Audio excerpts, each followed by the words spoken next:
بسم الله الرحمن الرحيم. الحمد لله والصلاة والسلام على رسول الله صلى الله تعالى عليه وسلم. ربنا أرنا الحق حقا وارزقنا اتباعه، وأرنا الباطل باطلا وارزقنا اجتنابه. ربنا آتنا في الدنيا حسنة وفي الآخرة حسنة وقنا عذاب النار. لخزمت كتاب نيابي الأخلاق والسير ابن حزم داجيان بسر أبن ابن حزم أندلسي قرطبي دیارە هەموو کتێبەکانی تەسکیەی نەفس بە هەیبەتەوە سەیری ئەکا، بە تەجلیل و احترامەوە سەیری ئەکا. علەماش هەر هەمویان ئەو کەسێک کە ئەهلی عیلمە علەما خۆشیان ئەوێ ڕێزی لێ ئەگرن. ئەفەرمێ ئەگەر هیچ فەضلێکی نەبێت تەنها ئەمەندە نەبێ لەکانە ذلك سببا إلى وجوب طلبی، هەر ئەمەندە بەسە بۆ ئەوەی کە تۆ واجب بێ لەسەر بچی طلبی علم کەی فێری علم بی. فكيف بسائر فضائله في الدنيا والآخرة؟ ترباس اشتكاني ترمك فضل كاني تري علم لدنيا وآخرته وازل وأنا هربين أبي أوانت شن قوربن هر مجرد أونديك عوامي خلق بإجلال وقوري سيتو أكن علماء جيان وتوان خوش وإكرامك قوردك بس كفاية بو فضل علم وبو قوري علم. أفرمي أي جهل، أفرمي أجر جهل وجهالات ولو لم يكن من نقص الجهل إلا أن صاحبه يحسد العلماء. أفرمي الجهالات أجر هج نقصانك نبي إلا أمن نبي أو كسيك جاهلة دائمة حسادته بران بربع علماء، أو كسيك جاهلة دائمة حسادته باشا حسودة بران بربع علماء، ويغبط نظراءه من الجهال.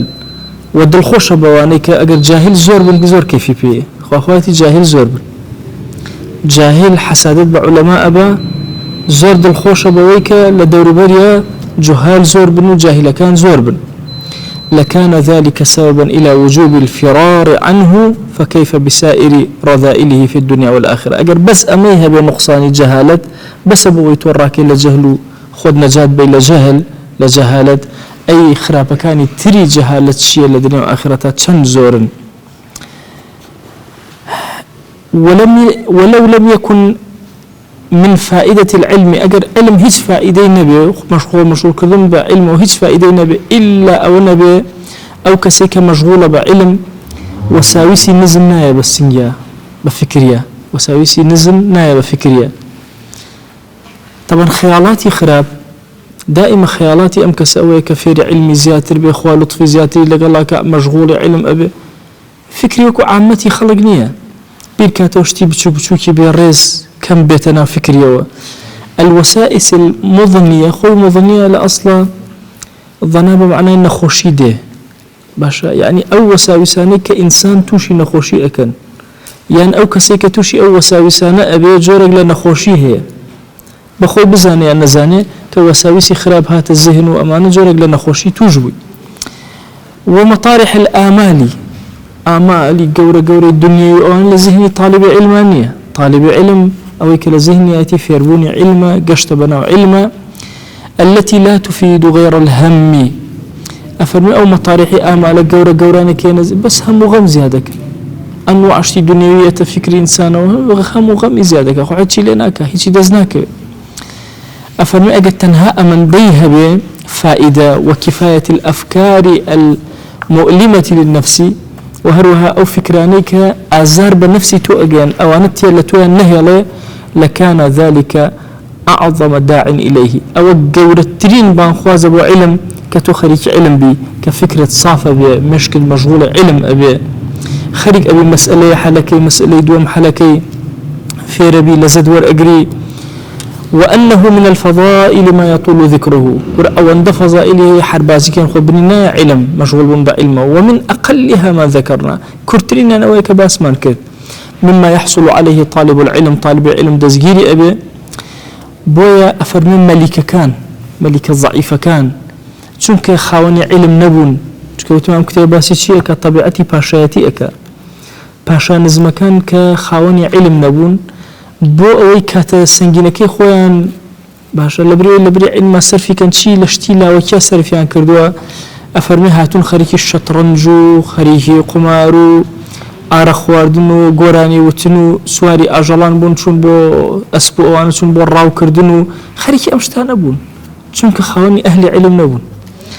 لملوك كان أوانيان كأهل علم بون دائما مشغول بعلمه أو كاتي كهيان بو فراغي كهيان بو لخدمة علم سرفيان كردو شتي تازة فير بون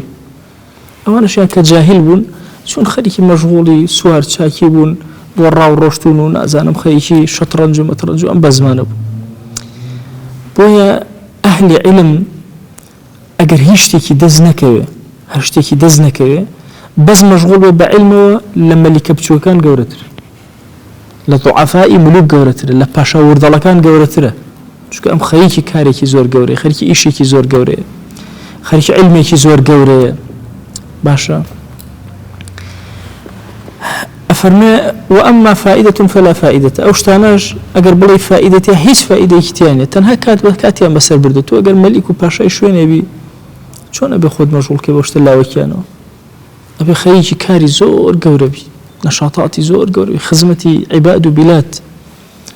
قورتين كاري إيما خدمتي عباد وبلاد عبدكاني خوا بلدي خوا شون ترتيبك تو أرازي دو بويلا لا مجوي إسلامية همو خليفاني كهاتون كأهل علم بون دائما بيريان كريتوها جيان برو بيشو بسري عمر يكون خطاب كان فمي والله أقل من لير لما دينا دانش تبم والله خيق لبصرة قاتشي هلكي يخون بقونها بارزان أكد جادم بورق نكرد وتخذ نكرد به أها بيلا بلادكاتو بيلا عبادكاتو توشي هلا نبن أواني أهل علم فكري أنزوه قولة مشغول بعلمه مشغول من بشتي لا وكيو لعبو أم بابتانو بويا نزمترين كسيك وخريكي طلب علم وخوي مشغول أكاب علومه لو باشاني كأبو شوازة طبيعتيان وهاي علميان نية أم برستر لوا فهذا اللي قولتر لوا أفرمي أجر عالم سيري ساعات كان يخوي بكا كعلم شون للزليلي رزقاري كردوا زالي كردوا بسر جهالة همي نهيشتوا حقائقي دركوتوا چندين حقائقتي لا روشن بوتوا وخوشحال بوا لچندين ريوكا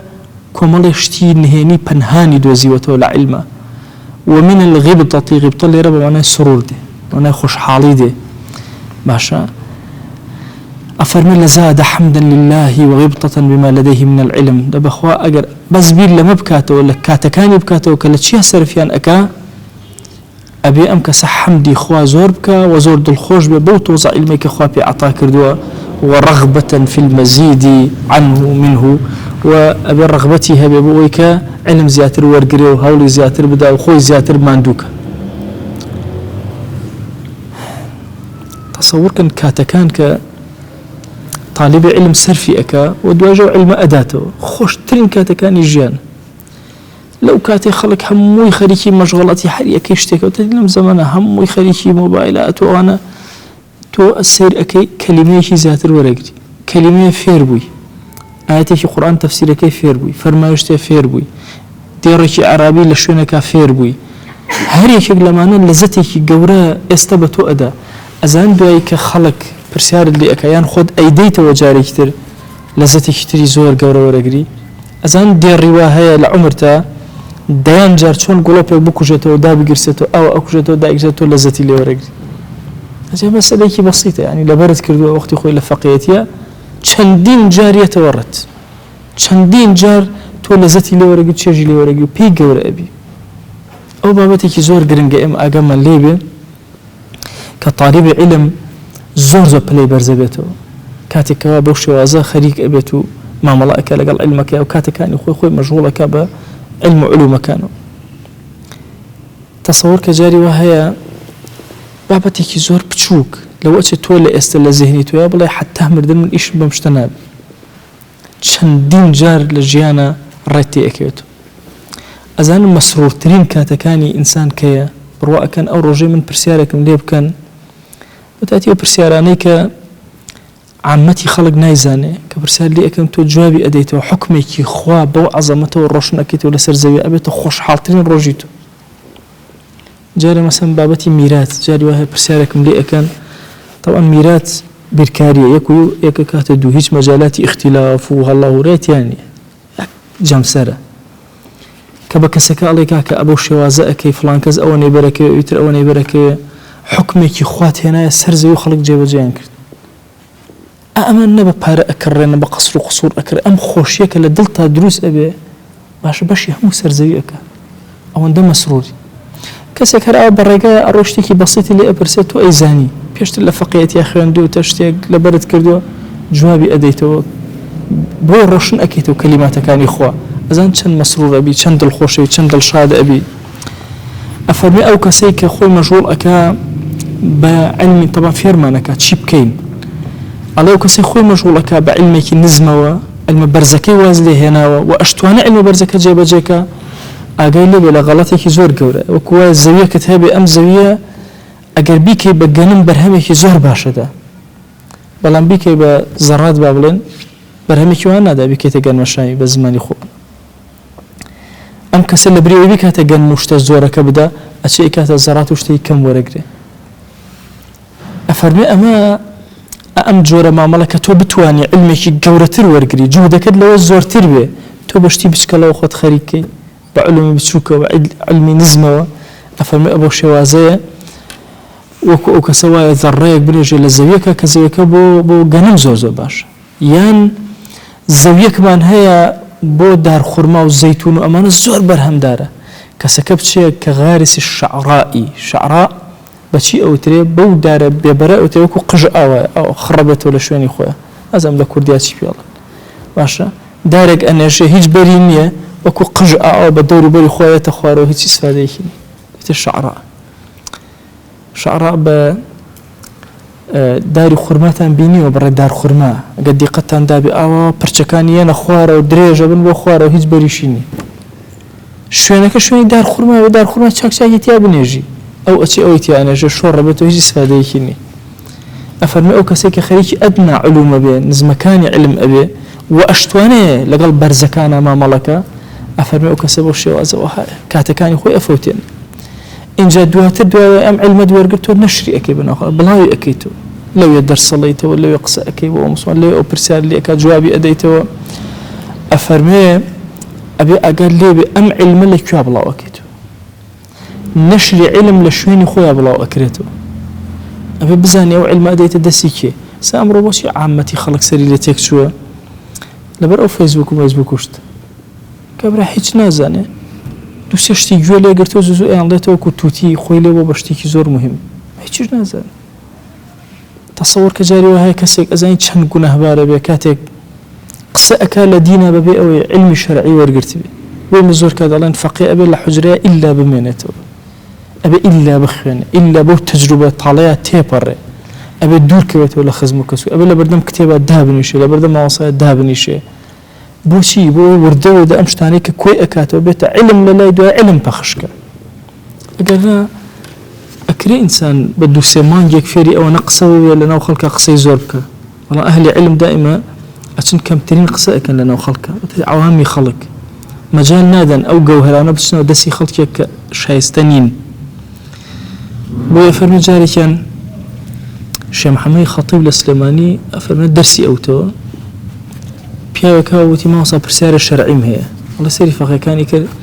وتی جارە کتێبەکان داخن دەی فەرموو پرسیارەکە بکە ئەڵە پرسیارەکەی کرد جوابی وتی دەی فەرموو بڕۆ ئەڵە کابرا ڕۆژ دەوتی کتێبەکانتان بکەنەوە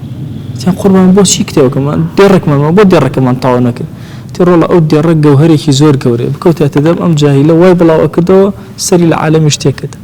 نا گەوهەرەکەی خۆم ناخەمە دەستی جاهیلەوە بۆیە ئەمە زۆر خاڵێکی گرنگە لە بابەتی علمە کە تۆ مەسەلەن علومی شەرعی شتێکە ئەوەی کە لەناو خەڵکا بڵاو کردو شتێکە بۆیە عولەما ئەفەرموون نەهیان ئەکرد لە شوێنە گشتەکانە صحیح بوخاری بوترێتەوە بەڵام ئەمە قەینا ڕیاض الصالحین بڵێنەوە صحیح بوخاری هی ئەهلی علمە حدیثی وایتە جاهلەکە عقلی نایبڕێ نازان یان ئیمامی عەلی ئەفەرمێ حدثوا الناس بما يعرفون عامەتی خەڵک قسەیەکیان پێ بڵێ کە لای ئاشنایە یعنی ئەزانن ئەو قسە چییە أتريدون أن تكذب الله ورسوله أي يكذب الله ورسوله أتاني خوف يا غمري خاص الله عليه وسلم بدرو بخرينه بو شكشتانك باسكي لدينا هيا بس عوامك مشكي قبولنا كلو سيب الله هر درويه خوف يا غمر صلى الله عليه وسلم بدرو بخات لبرو زور أبي أجتان لبي لكوا النشر علم أكن أفرمي أجل نشر علمي كل للاي كسك أهلي أو علم نبو أفرمي مفسد لهم توشي فساديان أكا وخرا حاليا خراب أكا حاليا باجناك نابنا أهل علم كإطعامك العسل والحلواء من به احتراق وحمى أفرمي وكو أوايا توبي هنجوين وحلواء باشا بدأ بكسي كوا سوتانوي هي تايبرزة طبعا للطب يكون هموشتك همو بابل نخوشيك عكسكيتو بكاريني وانو كسيك تاي هي اشتيكي اديك فينك به اشتيكي ناديك قرم به خو هنجوين شفاية وانيا قد نايبي دي بكسيك تاي هي شكو تاكي اونيتي برزاقاتو ايكوجي علمكيتو وكو هنجوين وايا كسيك وكو تاي هي بيتو هر هنجويني بيتي والله كورخو علم الشفاية نا بو همو كسي شفاية لشوين خواه الشفاية يان كسيك سر إيشيكي تندي قرتوه درنجي الزرزاد بوه باشا احتدام الصفرائي باشا لا يتر مسألتين نخوشيكي تندي قرتويتي تولشي بزور مسكو عنبر وما نبكي بلوتي أبلا بونيك كتشميميك باشا بالله والله بوني أمانبك شمي أمانبك بونيك أو سري إيشك كبونيك سر إيشك زيادك بويا أو علمانيك اللاتانا أبزور هشيارانا بزان بكي أدن شوني أدن كسككيه كبي عطاء كان سري أم زمانه ما كان زمانه زور خطرناك روحتيا إجناك تشاوكان بصيرة النية أزان علماء يكون جاران قد فقيان ورنقرتو إلا استخاريان كرتو شون استخاريان كرتو أم فقيا ورقرينيان نا جارك معصم العزيزي بريز برحمة بياخوة منالك إهنان منالك ديد بولا إلا قندوة منطقة نورولي شارزان بريسو قندمان هيوانيا لو منالك جيت على قربان هاتون بوي فير علم بم على الرمانية رولا برا عليك أروا شو ما صعدي بريس خوابينه وبيغمر صلى الله عليه وآله وسلم بيالله أفق يد برات كردو أو خوم ناردو باشا عليك بياني أكاتو الدنيا إليتك حرب بياني زو منا يفقي أزاينا بعد أزاينا اللي قندوا هاتو يكسر بانجوجك بانكا على ورا بانج ما دراك راكب سوى قندي قندا بزانا أمنا الله شيء ومدوزر كأسن أجرن سلك أمنا الله شيء هتيوه بكسة هاتو بوي بخينا أمر ردي كردتو باش سي أو توافق الجوري كل جارانا هو بوي أفرمي رويشت جرا تامن على كي دوزيو من على كي هنا وتي الرولة تولك في كل أمشو هربي غمر صلى الله عليه وسلم لين تورو وتي والله كم جروش نوشكات من يكردي للرأي الله في غمر صلى الله عليه وسلم ومن تشوم بعلم وريشي نقرت تصور كمثلا الزمن يروح شون قراون مرواري كان لشوا دابنن لشويني خويا لجي خويا أهلي الروح بون أهلي ضل بون أهلي بصيرة بون وأجرت عندي بقدنا بخيلي بكي لعلمه لا يك أما أجت عندي بتشون أي بخشيته أبى بزين لك شوي داني لا يكثر ها الباخل بالعلم الأم من الباخل بالمال الأم يعني اللئيم ترى للئيم وهاتوا باشا أو كسيك بخالد بعلم أكا علمنا بخشي لو كسخراب ترى اللئيم ترى والسوق ترى كماله ودهاته بخيل وتشروكه نايبخشي لأن الباخل بالمال أشفق من فناء ما بيده شكاو كسيك صاحبي مالا كاتك مالك بخشي أترسي أم مالك بخشي لدسي درجة بلان باخل بعلم بخل بما لا يفنى على النفقة لشتيك بخيلي كذا كبشي بخشي كمناك زيادك بعكسه ولا يفارقه مع البذل قد حتى وكو أي بخشي علم أون لتوجيابته بالرب كسيكتر حربته أمانبته وزيادة بقورة الأب أفرميه سير طبيعتك بزانا حزيلة سو علمك قرنجيبه علم زور بده أو طبعي إنسانة أو باسي سرتاي فقيتينها كأجتن لي إنسان كورده وده العلوم كان أشياء بيشة وتوزق ودتي أخوانه دواهي طبيعتي ولا علمي أرى أذن طبيعتي أشياء ولا علمك كطبيعتي شو ولا أم علم بشون أو علمك بها أفرمي ابن حزم من مال بطبعه إلى علم ما وإن كان أدنى من غيره با علمك لا علم يحتاج كم تربية أفرمي فلا يشغلها بسواه أجاي ليه خوي مشغول مكا علومك خريجي أم علم بك طبعي برو أو أروى أفرمي أجر وهانك فيكون كغارس النارجيل بالأندلسي وكوايا بشي گوێزی هندی لەکوێ لە ئەندەلوس بنێژێ کە قەت سەوز نابێ ئەفەرمێ وەکو وایە گوێزی هندی لێ بنێژێ سەوز نابێ بۆی کە غارس الزەیتونی بالهندی وەکو وایە بچێت لە هیندستان زەیتون بنێژێ زەویەکەی زەوی ئەوە نییە وكل ذلك لا ينجب إنجاب ناكات شان خوي مانو أكل غشتيك نا طبعي بولا أو أروى بلوا أسبي خوي تاو بدا وخوي مشغول كابيوي باشترين علم شيء لو شيء استئم بلين باش قيناك وإما خريج علوم كان أبين هل النحو صرف بلاغ ومنطق وفقه وعقيدة وها هم بيا أرد كاميا باشترين علمه أفرمي أجل العلوم ما قربك من خالقك تعالى باشترين علوم أويك لخداته ونزيك أكاته طبعا وسرتي طالب علم نالك طالب علم سرأك لعلوم كان للنحو لصرف لبلاغ لمنطقة همو أمانة لخزمتي قرآن بكاره هنا همو أمانة لزتي قورت لك كلماتي خوا ورقلي لخوا نزيك أخاته وما أعانك على الوصول إلى رضاه باشترين علم أو علميك برولاي خداد أبا برولاي رزامندي خوات أبا وتاتي علوم التزكية والتربية وأمانة إنسان دو علم هي كوتاي المكانة دو علم هي كوتاي المكانة تو عقيدة أخواني بوشي بو بربومي التزكية أزاني بربومي عقيدة بريتيلة تزكية النفس بو اگر کسی بلا ولا علم عقیده مخوندو بلا تزکیه نفسی نبی حج نخوندو هرکی نگیشتو هلا عقیده نگیشتو چونکه ایمان طعمی هي تامی هي تام باشا او تامی ایمان لعباداتها لخواناسيا لتزکیه و تربیه خوتها او یک دو علم دو هم كزور قرنجا علم فقه ازا علم فقه هرشي اخواني للنحو صرف بلا بوشي ولا قرآن والسنة يبقي أي قرآن والسنة برهم أداة بربوبكيش فقه إسلامي بوي هم علماء لآخر عمري أنا خريجي أودو علم بون خريجي فقه بون لغات شيء تسكية خوة مشغول كبه بودوانو بو خوان تسكية وتربية كبه بو خلقش فقه يعني وتوتو بوي أجل علوم كامي أويك لأخواته ونزيق أخواته هاو كارد أبي بوي بقيت الرزامن دي خوة إن جاء فرمي سيري مالك سيري حالك سيري صحتك الأمانة دائما سيري خواري خوتك مثلا فلان كاس مثلا من نخوشي كم هي فلان كاس دو نخوشي سياني هي من سين نخوشي هي فلان كاس بينج نخوشي هي سيري خواروك انظروا إلى من هو أسفل منكم أو كسيك لأخوتان نزم ترى سيري كان لبكاري باري الدنيا لمالا باشا من هزار نارم هي كسيكتر بيانساتية كسيكتر دوصول بانجاية كسيكتر هاري هيجيني كسيكتر هيجي شنو قرزاريشة سيري خوارتركا لحال وضع خوتا دائما أوابا بلام لمسائل الدين قد سيري خوارترمك مالي خو من لفقه فلان كاز باشترم بلا من بتشاو إمام غزالية هيجم من بتشاو الشيخ الربانية هيجم إمام الربانية من بتشاو الشيخ الجيلانية سفرم من بتشاو سعيد نورسا هيج بويا زور قرنج إنسان لبابة الدنيا كان أفقه جورها دور سيركا نك بشي بلا ولا كاك خولا خلك باشترين الحمد لله قد أهل دين أواني صفاتي وجارك دوستك مهاتبو وتي والله ما وصل باشا الحمد لله أم خلكه سيرك كاك بزني لنا ومزقوتان بزني له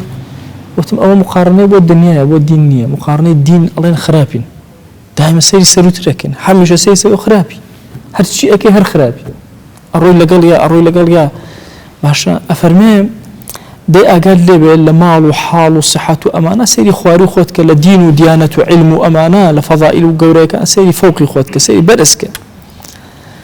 هند علم هي زور وردة زور غامضة زور دقيقة علومي عقلين أفرمي أو علمانك غامض وردا وكو درمانك زور بهيز أوهان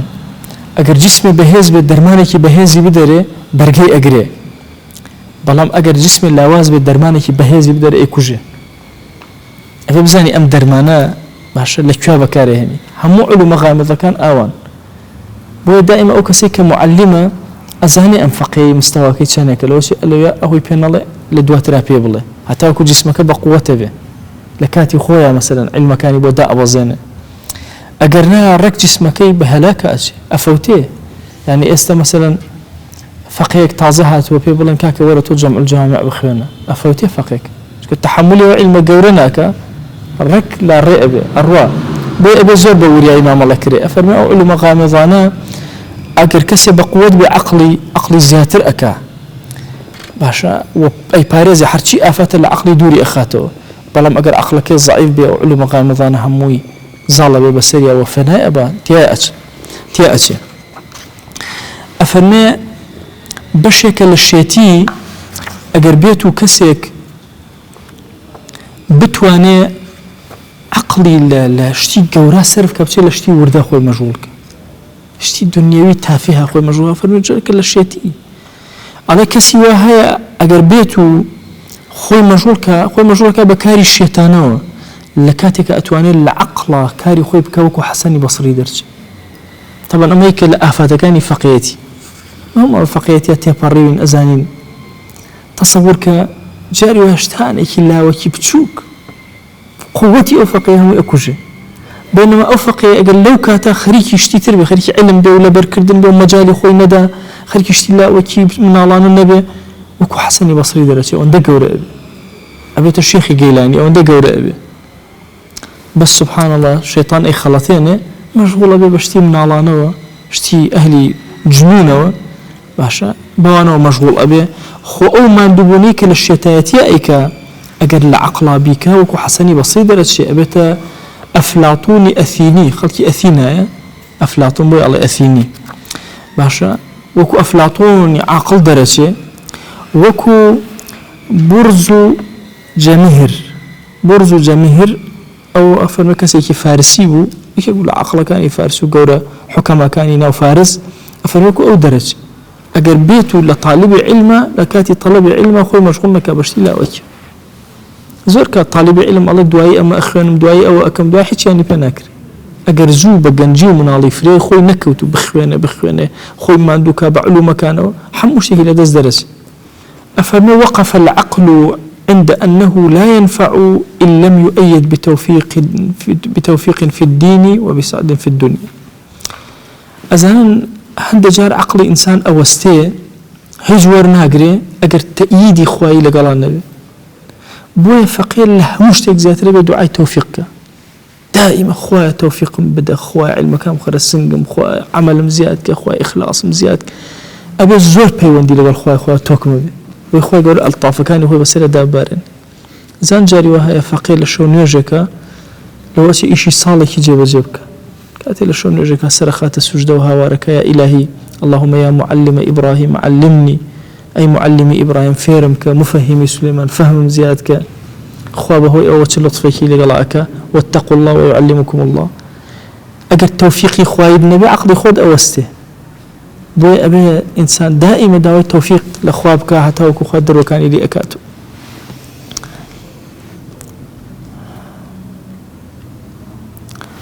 زور أقال لي أجر كومالا كتابي فاسد وآراي فاسد هبون خلقي كتير تشوبون بور رقايا وتيان أو فاسدة تونسي توهم سلن وبيا بون علماء همو باسي فكري خوارج يعني كلوا وتيان خوارج فاسد المعتزلة فاسد طبلي ولا بامسون فكري خوارج ومعتزلة سلن وبخون وبزان شيء أو خلق تشون بيا وروش من لسر وعتون توالان تواو بخلق نايا أبيك هاتكت بزاين لك شو صرفكي أفرمي أقال لي بزرل لنفسي خود ندي بشي أوشتي تجربة كرا ولا آراي فاسد وأنا توهم جاي تبشي توناوي شو جاء أما أبيته هوكاري بتفوتيني إن جا زور جاي لو ما كردنا ككسك بزاني أوشت خلقي قروشتو نجاحتي هنا أمهر بيا برو إن جا دوا عذر نامنه شو لو شيء أوي كم روشتو عذري هذا بس تو عذري شنو بيانو تيم تسول لو الرياو بيان روشن كرديتو إن جا لدوايا إنسان زور بشيمان أبيته أوي كم كروشتو هر بشيمان أو دوم كروشتو بشونا هر بشيمانه إن جاتو يكم المكاره يكم الخرافات بالرخوة هنا تصورك إن جاري وهي إنسان رجاء كزني رجاء بروشن كاتو شاوي الروشن كاتو كوران أروى جاري وهي خلقية رد بروشن كاتو على أوامك أو بك رجاء فقيتي أو هاي أو برو أو بخوانا أو أنا اللي بركة تو أقربيتو جوانا ديتي بشي بو رقا فاسدك خلق روشتو تواو بو رقا فاسدك ئەزانێ ڕێک کۆمەڵە مەکاریهی زۆر و خراپەی زۆر ئەینتە سەرخۆت و تووشی پەشیمانێکی زۆر گەورە ئەبی دادیشت نادا کاتەکان هەمووی ئەڕوا ئەفەوتێ تەمە شەیطان بە تەواوی ئەوەیە لە ڕێ لایەن بدا بۆ زۆر ضرورە ئەو کەسێک کە طالبی علمە بزانێت چۆن مامەڵە ئەکا لەگەڵ ئەوقاتی خۆیە ئەوقاتی نەفیسی خۆی هەموو لەحظەیەکی تۆ چرایەکی ڕۆشنە بۆ ژیانی تۆ بۆ ژیانێکی ئومەتی پێغەمبەر صلی الله عليه وسلم ئەکرێت لەم عمرەتانە هەر هەمووتان سەدان مەتنتان لەبەر بێت تەسەوری ئەوە مەکە بڵێ وەڵا کاکە با بگەمە 20 ساڵ ئینجا لەبەرەکەم تازە فریان ناکەوی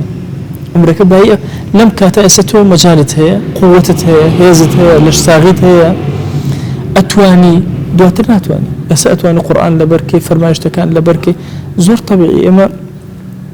لە فەقیهەتیا فەقیهمان هەبوو بەبێ ئەوەی کەس پێی بڵێ هەر بۆ خۆی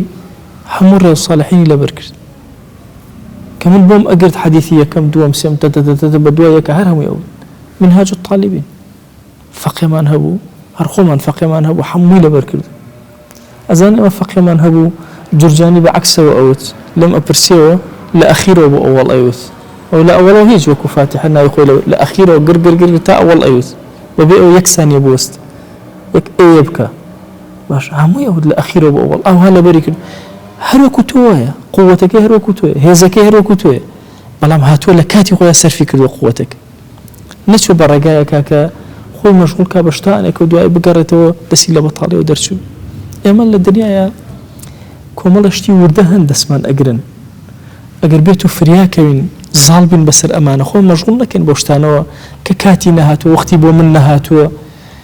اینجا خراپەکاری ئەوانە هەموو کەسێ پێ ئەکرێت لەسەر زەوی هەموو کەس دەتوانێت بیکە ئەوە چاکەکاری و علمە کەمێک ئەتوانن بە دوای بڕۆن بۆیە کۆتا ئامۆژگاری ئیبن حەزم لە خزمەتانە ئەفەرمێ زۆر ئاگاد لێبێ نەچی هەندێک کارکەی بۆ ئەوەی خەڵکی دڵخۆش بن بەڵام زەرر لە خۆت بدەی فەضیلەت و کەرامەتی خۆت نزم بکەیتەوە خەڵکی بە حساب دڵخۆشت ئەمە خاڵێکی زۆر گرنگە ئەمڕۆ بە تایبەتی ئەم زەمانە وەتە زەمانی ئەوەی کە سیرەکەی پیاوێکی پیری شەریف ئەهلی فەضیلەت لەو تیکتۆک و میکتۆکە ئەیبینی قسەی مناڵانەی وا ئەکا جوڵەی و حەرەکەی مناڵانەی وا ئەکا ئەزانی بۆچی وەی خەڵک پێ بکەن یان دووسێ لایەن و مای کوشتی وای بۆ بێت و تۆزە پارۆمارەوە بێتوانە ئەزان ئەوە چەند خەبیسە لەناو ئینسانیەتەوە چەند بچووکە ئینسان چەند فەضیلەت و گەورەی هەیە ئەو پیاوە پیرە ئێستا ئەبێ خەڵک شەرمی لێ بکە ئەبێ خەڵک دەست بە سنگەوە بگرێ کار بەڕێ ئەڕۆ کەچی خەریکی کاری شێتانە و کارێکە کە ئەوێ خەڵک سروری هەبێ بەڵام لەسەر کەرامەت و شەرەفی خۆی ئەوە زۆر خەڵێک ئەبێ ئەگەمان لێ بێ قەت طالبی علم نابێ بکەوێتەوە ئەو داوانەوە وان هەموو داوی شێطانین نابێ فەضائیلەکانی خۆی نزم کاتەوە بۆ ئاستی خەڵک یان بۆی کە ئەنەما خەڵک دوو پێکەنینی کردووە ئەم ئاستی خۆی نزم کاتەوە ئەهلی دین سوعبەتیان هەیە پێکەنینیان هەیە قسەی خۆشیان هەیە مامۆسایانی پێشینمان یەک دنیا فەرهەنگێکیان لە قسەی خۆش هەیە بەڵام هەموو لە شوێنی خۆیە لە سنووری خۆیە لە شەرع تەجاوزیان نەکردووە بە یاساکانی شەریعەت مامەڵەیان کردووە نابێ ئینسان کەرامەتی خۆی بێنێتە خوارەوە لە پێناوی دوو کەس پێ بکەن یا جارێ کەسێک لە مەجلیسێکا دانیشتووە قسەی بێجێ و بێڕێ وا ئەکا کەلیماتی وەها بەذیء بەکارەهێنێ نزم ئەمە لە طالب علم ناوەشێتەوە طالب علم لە ئاستێکی زۆر بەرزایە بۆیە ئەم زەمانانە کە زەمەنی فتنەن طالب علم ئەبێ زۆر چاوکراوەتر بێ زۆر ڕۆشناتر مامەڵەکە بۆ ئیبن حەزم ڕەحمەتی خوا بێ لەو زەمەنە خۆی هاوارێتی ئەڵێ ئیاکە أن تسر غيرك بما تسوء به نفسك كرة أجاو لي بنسي دل خلق دل خوش كي بشتك زريب خوت هي بنفسي خوت فيما لم توجبه عليك شريعة أو فضيلة شتك وشريعة فضيلة لسري واجب نكردو نسي خوتي في نزم كيتو ما شريعة فضيلة أمري في كردبي هند جار هند كار هي شريعة فضيلة أمرت في أكاكا جيب جيك بونمونا مثلا إنسان للسفرة نابێ لەگەڵ دۆستەکان و خۆشەویستەکانیان لە سەفەرە مەسەن سوعبەتی نەکردبێ و ئیمامی ئەحمەد ئەفەرمێ بەشێک لە مروءەت ئەوەیە لە سەفەرە سوعبەت کە لەگەڵ ڕەفیقەکان بەشێک لە مروءەت چونکە سەفەرێکی دوو درۆژەکەی بەسەر هەمووی بێتاقەتێ بێزارە بێ هەمووی دەموچاو بابەیەکە ناکری باشە فەقیەکانیش سێ شەمان و پێنج شەمان جومعانوانی قەی ناکەتەوە سوعبەت باشە شەریعەت مەجالیان نەدا باشا توجب شريعة أو فضيلة كوتا قصة نكتة كتان بوي كرمو تدرس كتاوك على مزقوتي بنطبق إسلاماني مجاوري اللي أبي فقي كان زور سرخانة سري هم رجعي ترى طبعا وقت خوي السنة فقيه وخادم دائما شر يعني هروه هو مزقوتي وخادمين يبغى الشرط هنا تصور كان أفرمي همو جاري أنا سريع أنا خصص أنا مخادم أنا خادم زرت ورا أبو رجع كان فرمت شو الله ما صام على حمامين أو كاتئ ملائكة أبو الله أرزق القربان فقي كان زوري أبو أنا عزت مدن وأنا يتمج لطاقت من ما أيش فرمي فقي كان كوبنا ولا مدوا حركة صعبت كان لقل أم خادمة دريك تو هذا فقي كان صعبتي أنا لقى إيش كل طاقتي نما تو أخوي هتقول ما صاي ما سقيناك يا شباب مع الدرس يعني قيناك الدرجة صعبت ولا قلاك شو خوشي طاقتي نما بين مساري جيان صعبتي شيء يعني أصحابي في غمر صلى الله عليه وسلم شوتيان أخوات وشرط يكل شان أكل وشوتيك يعني لفرماشت كان كواردة للسفر كان أنا وفي غمر إخوة صلى الله عليه وسلم صعبتي كردوا وإمام أبو بكر إمام عمر إمام عثمان هم مويان هريك داستاني كان لصعبته قصي خوش وأنا هي وما وصاني أين يكون خوش من حمويان أو بابتان هبوا فرهنجي قصي خوش يعني تايبت دواءكم لذاتي باش پروردگار خوای گور رحمت و بزی خوی بسلمان بارن خوای بخاطری گوری خود من جرى لو كساني كتولي عن راضي من جرى لو طالب علماني كيا إلهي تو رنشان درياني خوای نوچوان من بقربو خير من در دسي خو من تو خود سرپرشتي من كيا رب العالمين خوای علم من زياد كعمل من زياد كإخلاص من زياد ك يا ربي خويا ما كره قدوي كزور قربو خدمتي دينك يا رب العالمين يا ربي خويا هرشي فضائلك هي لدين وشريعة ما أخويا لأيما بيتشينا يا رب العالمين للرذائل كان دور من خروا لخرابة كان دور من خروا يا ربي خويا ورحمة كرمي خوت خوش بستيل ضلمنا زياد كبو دينكت يا إلهي بو بيغمبركت صلى الله عليه وسلم والروانا كراوكت بو همو أصحابكت يا إلهي همو أصحابي بيغمبر صلى الله عليه وسلم خويا خوش بستيل ضلمنا زياد كبويان همو أولياء وعلماء وأتباع أمدين خويا خوش بيصير لضلمنا زياد كبويان يا رب العالمين يا ربي خويا حقد لضلمنا برامبر بهيج مسلمان دروز مك يا رب العالمين خويا ما كر أهلي خير ما كر أهلي خواناسي أهلي ورع أهلي تقوى أهلي زهد خويا لهمو خراب كان من بارزة خويا بخاتي قول خويا لجناه داكو بخمان وبورة لجناه ما وصا كان من بورة لجناه قتابي كان من وبورة هركز يا إلهي دسي قرتون برو الرقي خير وعلم يا ربي خويا لقناي هميان ببور يا رب العالمين أو كساني كتأثير ينهب وككاريان كدو لسر خويا ناسيما لسر طاعت من لسر عبدايتي من يا ربي خويا لقناي هرهميان ببور يا رب العالمين يا ربي خويا داوال لي أكين بكرم خوتو برحمتي خوتو بزي خوت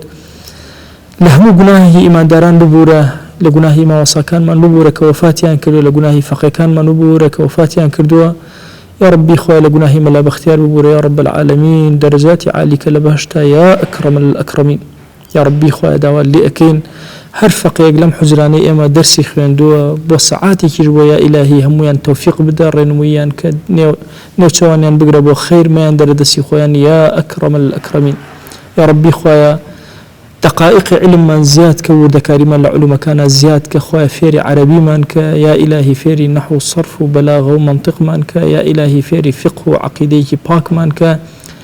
يا إلهي داوال لي أكين فيري تسكية وتربية قورين نفس منك يا إلهي داوال لي أكين برحمته بزي خود من جر لو عالماني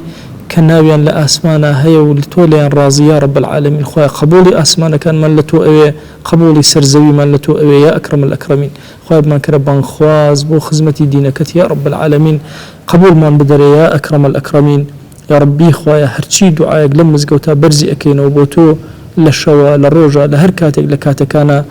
يا إلهي هركسك من لشينك ودعاء خوي برزكات وخوي دعاء كان من جرابك آمين آمين والحمد لله رب العالمين وصلى الله على سيدنا محمد وعلى آله وصحبه وسلم تسليما كثيرا أبدا إلى يوم الدين.